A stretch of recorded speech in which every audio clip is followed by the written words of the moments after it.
Shalom, salam sejahtera untuk kita semua sebagai anak-anak Tuhan dimanapun kita berada. Allah kita adalah Allah yang mengasihi kita. Dia menerima kita apa adanya, maka hiduplah dengan hidup yang berkemenangan di dalam Tuhan. Jemaat Tuhan yang diberkati, hari ini kita akan mendengarkan kebenaran firman Tuhan di dalam Matius 15 ayat yang ke-14. Demikian bunyi firman Tuhan. Biarkanlah mereka orang buta yang menuntun orang buta. Jika orang buta menuntun orang buta, pasti keduanya jatuh ke dalam lubang. Amin buat kebenaran firman Tuhan.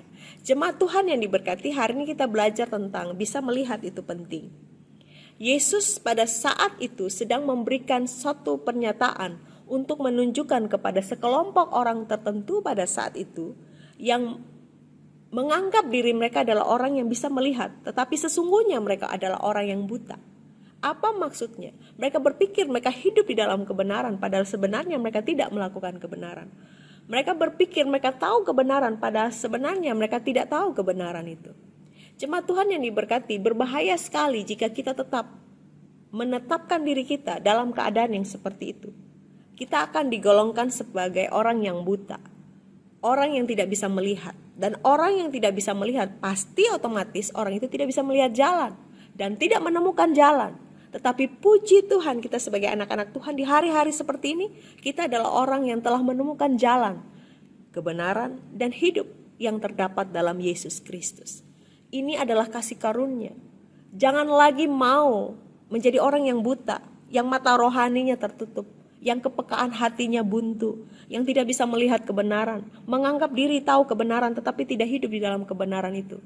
Kita seperti kuburan yang dilabur putih, di luarnya kelihatan mengkilap bersih, tetapi di dalamnya hanya tulang belulang. Jemaat Tuhan yang diberkati, jangan sampai pribadi kita menggambarkan keadaan tersebut.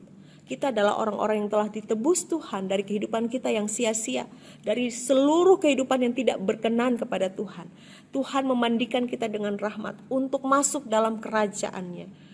Maka jadikanlah kehidupan saya dan saudara adalah kehidupan yang bermata hati terang, yang hati nuraninya dipulihkan, sehingga kita mampu untuk melihat, menimbang, dan menetapkan apa yang sebenarnya benar untuk kita lakukan dan kita kerjakan sesuai dengan kebenaran firman Allah, sehingga kita tidak dikategorikan sebagai orang-orang yang buta. Kita orang-orang yang bisa melihat. Dan kalaupun Tuhan mempercayakan kita untuk kita menuntun orang lain, kita bisa menuntun orang lain untuk bisa ketemu dengan Tuhan dan menemukan jalan kebenaran dan hidup. Jemaat Tuhan yang diberkati, hari-hari ini kita pasti akan diizinkan Tuhan dan diutus Tuhan untuk menemukan orang-orang yang seperti demikian. Orang-orang yang tidak tahu jalan, orang-orang yang tidak menemukan jalan, orang-orang yang sudah ada di jalan tetapi tersesat dan hilang kembali di tengah-tengah dunia. Tapi marilah kita pakai hidup kita sebagai anak-anak Tuhan yang bisa menuntun orang-orang itu untuk bertemu Tuhan. Karena kita melihat pengharapan yang pasti di dalam Tuhan. Tuhan Yesus memberkati kita semua. Biarlah kita menjadi kehidupan yang terbuka, surat Kristus yang nyata untuk kehidupan orang-orang yang di sekitar kita. God bless you.